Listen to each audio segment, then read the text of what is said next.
오늘은 많이들 앓고 계신 질환이죠. 당뇨병에 대해서 알려드리려고 해요. 간단히 관리를 어떻게 하는 게 좋은지, 어떤 치료들이 있는지 그런 거에 대해서 소개해드리려고 합니다. 당뇨병을 앓려면 일단은 혈당이란 개념에 대해서 알아야 돼요. 혈당은 간단히 말하면 혈액 속에 있는 포도당이에요. 혈액 속에 포도당이 얼마나 있나 이거를 혈당으로 잡는데요. 이제 우리가 밥을 먹죠. 탄수화물을 먹으면 그게 소화되면서 잘게 이렇게 분해가 됩니다. 분해가 돼서 이제 포도당 형태로 되면 이제 소화관을 통해서 혈관으로 들어와요. 혈관으로 들어와서 이제 혈액 속에 그런 포도당이 있겠죠. 이제 그게 얼마나 있나 그걸 측정하면 이제 혈당이 어느 정도인가 측정할 수 있고요. 이 혈당은 에너지원이에요. 우리 몸에서 에너지원이 있어야 뭔가 세포들이 일을 하고 근육도 일을 하고 할 거 아니에요. 그럴 때 이제 혈액 속에 있는 포도당들을 세포에서 이제 끌어다가 쓰게 되고요. 간에서는 이 혈당을 마치 은행에서 예금 적금 들듯이 그런 식으로 저장하는 역할을 해요. 만약에 혈당이 쓸데없이 너무 많다 하면 이제 혈당을 글리코겐 형태로 바꿔서 간에서 저장하게 되고요. 만약에 피 속에 포도당이 너무 부족하다 하면 다시 이제 글리코겐이 글루코스로 분해되면서 혈액 쪽으로 이렇게 내보내게 돼요. 그러면 어느 정도 혈당이 있게 되면서 그걸 몸에서 에너지원으로 써서 쓸 수가 있겠죠. 그때 이 인슐린이란 호르몬이 굉장히 중요합니다. 인슐린이란 거는 혈당을 떨어뜨리는 역할을 하는데요. 췌장에서 분비가 돼요. 만약에 우리가 음식을 먹어요. 그러면은 몸에 포도당이 들어가니까 혈당이 이렇게 오를 거예요. 혈당이 오를 때 이제 너무 올라가면 이게 몸에 안 좋은 영향을 끼치기 때문에 이제 인슐린이 분비가 돼서 혈당을 다시 낮춥니다. 이제 그때 이제 우리 몸에 이 혈당을 쓰면서 에너지원을 좀 쓰게 되고요. 그래서 딱 먹고 나면 인슐린이 나와서 이제 조금 있으면 가라앉고 또 먹으면 혈당이 좀 올랐다가 인슐린이 분비되면 좀 가라앉고 하루에도 이렇게 수십 번씩 이렇게 왔다 갔다 사이클을 타게 돼요. 이때 인슐린이 하는 작용은 세포 내로 포도당이 들어갈 수 있는 문을 열어주는 열쇠라고 생각하시면 돼요. 인슐린이 분비되면 세포랑 그 리셉터랑 결합을 해가지고요. 이제 포도당이 세포로 들어가게 되고 그러면 혈당이 좀 줄게 되겠죠. 그런 식으로 몸에서는 항상 어느 정도 일정하게 혈당을 유지를 하고 있습니다. 자, 여기서 어느 정도 보통 정도의 포도당이 있을 때 이는 정상이라고 하고요. 만약에 피 속에 포도당이 너무 많다 이러면은 고혈당이라고 하고 너무 낮다 하면 저혈당이라고 해요. 여기서 퀴즈인데요. 고혈당이 위험할까요? 저혈당이 위험할까요? 네, 저혈당이 위험하죠.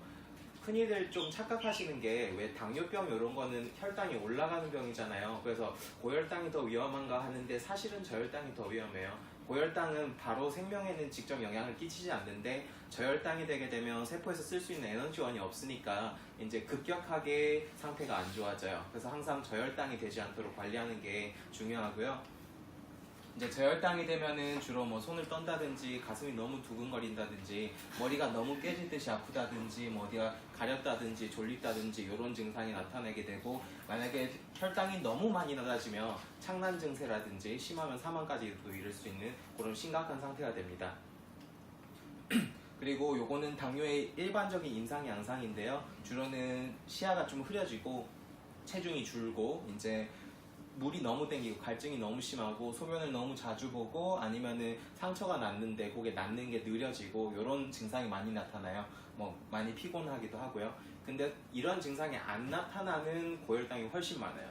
그래서 우리나라에서도 한 4분의 1 정도는 혈당이 높은데도 그냥 모르고 지나간다고 하고요. 이런 증상이 안 나오기 때문에. 그래서 이런 증상이 있으면 좀 더 유심히 봐야겠지만 증상이 없어도 사실은 혈당은 좀 유심히 살펴볼 필요가 있어요. 자, 이건 혈당 수치인데요. 보통 혈당은 80에서 한 150, 그 사이에서 왔다 갔다 움직이는 게 정상이에요. 이제 거기에서 이제 공복기 때는 혈당이 좀 낮겠죠. 그래서 한 80에서 100 정도를 정상으로 보고요. 이제 밥을 먹고 나면 쭉 올랐다가 한 2-3시간 뒤면 거기서 조금 떨어지겠죠. 그래서 요 2-3시간 후에 한 140, 그 정도까지를 정상으로 봐요. 만약에 이제 공복 상태에서 혈당이 126 이상이다 아니면은 이제 식후 2시간 후에 혈당을 쟀는데 200 이상이다 이러면 혈당이 좀 높다고 판단을 하죠. 근데 한 번 이렇게 높게 나왔다고 해서 바로 당신은 당뇨병이에요 이렇게 진단하는 건 아닙니다. 보통 당뇨병이란 거는 2, 3개월 동안 꾸준히 관찰했을 때 혈당이 계속 올라가 있으면 그때 당뇨병이라고 하고요. 요거는 일시적 증상일 수도 있어요. 이제 그게 당뇨병인지 아닌지 판단을 하기 위해서 요 HbA1c라고 당화혈색소라는 걸 측정하게 되는데요. 이제 요 당화혈색소는 한 2, 3개월 동안 혈당이 어느 정도 유지되고 있는지 그걸 볼 수 있는 수치예요. 그래서 이게 너무 낮다 싶으면 저혈당이고요. 보통 한 6에서 7 사이 그 정도, 5에서 한 6 사이 그 정도로 이렇게 유지되고 있고, 이제 거기서 한 6.5% 넘어가게 되면 이제 당뇨라고 판단을 합니다. 그래서 진단을 좀 기억해 두시면 좋은데요. 공복 때는 126 이상, 그리고 식후 2시간 후에 쟀을 때 이제 200 이상 또는 당화혈색소가 6.5% 이상 이렇게 올라가게 되면 이제 당뇨병이 있구나 이렇게 판단을 합니다. 당뇨병의 종류가 있는데요. 1형 당뇨병이랑 2형 당뇨병이 있어요. 1형 당뇨병은 주로 유전적인 문제예요. 소아당뇨는 대부분 1형 당뇨에 해당하고요. 요거는 췌장에서 인슐린이 분비되지 않는 질환이에요.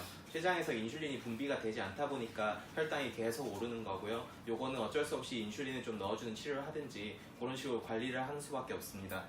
그리고 대부분은 요 2형 당뇨병이에요. 요 2형 당뇨병은 췌장에서 인슐린이 분비는 제대로 되는데 이제 인슐린의 능력이 떨어진 거예요. 인슐린이 분비가 돼도 혈당이 제대로 떨어지지 않는 상태를 말합니다. 대부분은 요 증상이죠. 이제 뭐 이런 거를 이제 인슐린 저항성이 있다 이런 식으로 표현하기도 하는데요.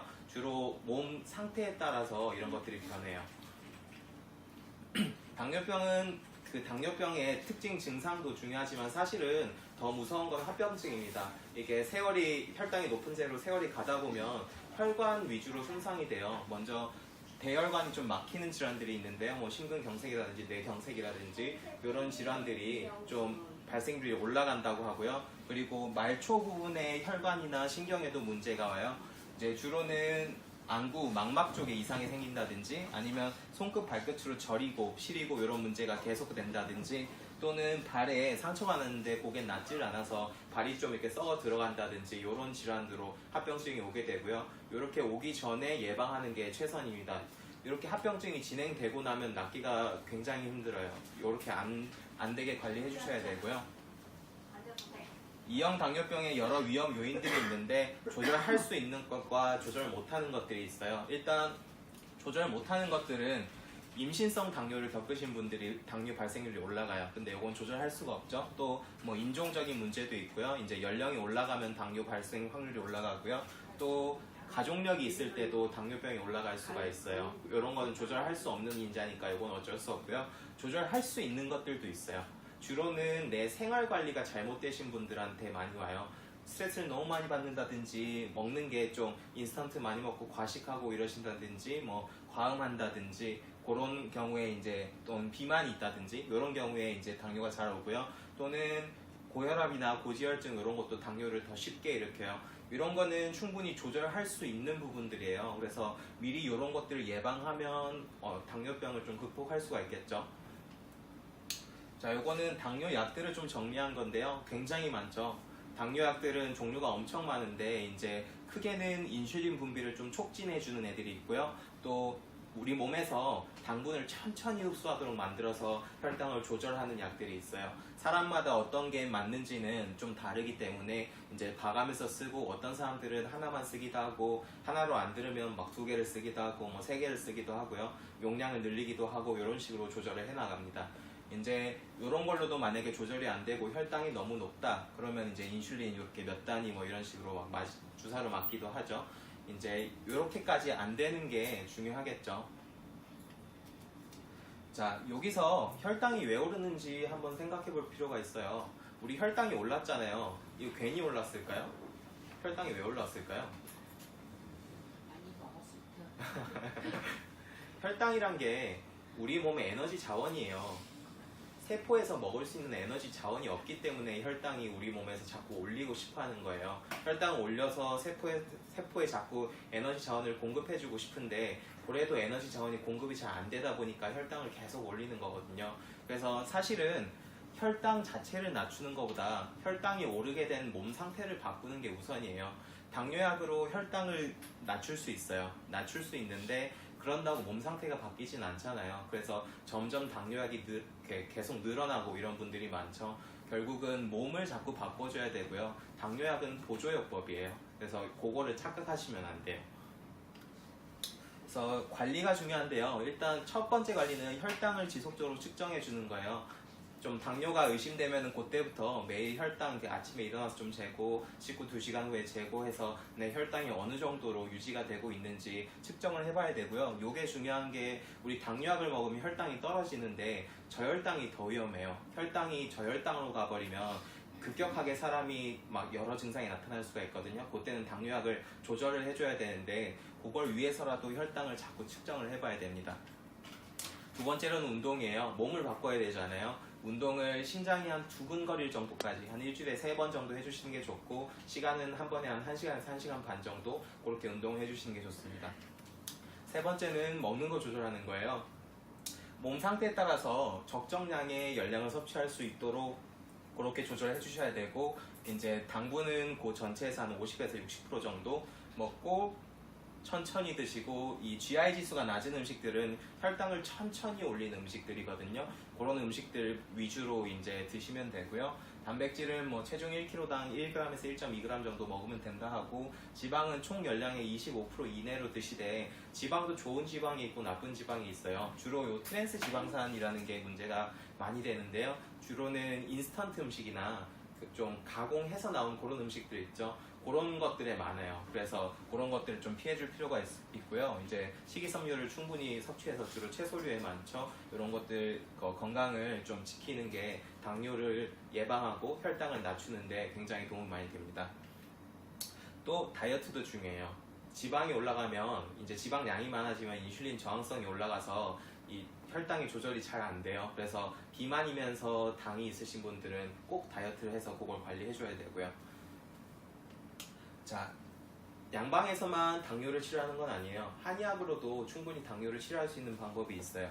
해당환이라고 하는데요. 이제 요거는 몸을 건강하게 바꿔주는 그런 종류의 환약이에요. 한약으로 돼 있고요. 이제 그 혈당이 어느 정도냐에 따라서 저희가 거기에 맞게 처방을 해드려요. 요걸 쓰면 이제 혈당이 좀 떨어지게 되고 만약에 당뇨약을 뭐 한 2알 이렇게 먹고 있다 하면 한 알이랑 요거만 해서 이렇게 조절해보고 좀 떨어지면 당뇨약을 좀 끊게 되기도 하고요. 그런 식으로 조절을 할 수가 있습니다. 주로 어혈을 좀 빼주고 몸의 혈액순환을 도와주고 그리고 피를 좀 맑게 하는 그런 약들이 많이 가미가 돼 있어요. 그러면서 몸이 좀 건강해지면 당은 알아서 떨어질 거예요. 요거는 기억해 두시는 게 좋아요. 혈당이 문제가 아니에요. 우리 몸이 문제예요. 몸을 바꿔야지 혈당이 떨어질 겁니다. 네, 여기까지 당뇨병 관리에 대해서 간단히 말씀드렸고요. 굉장히 고생하신 분들이 많죠. 막 오래되면 막 발도 팅팅 붓고 막 손발도 저리고 해결도 잘 안 되고 하는데 그렇게 오시기 전에 꼭 관리하셔서 당뇨병 극복하셨으면 좋겠고요. 이런 정보들이 여러분들과 주변 분들의 건강에 작은 보탬이 되었으면 좋겠습니다. 감사합니다.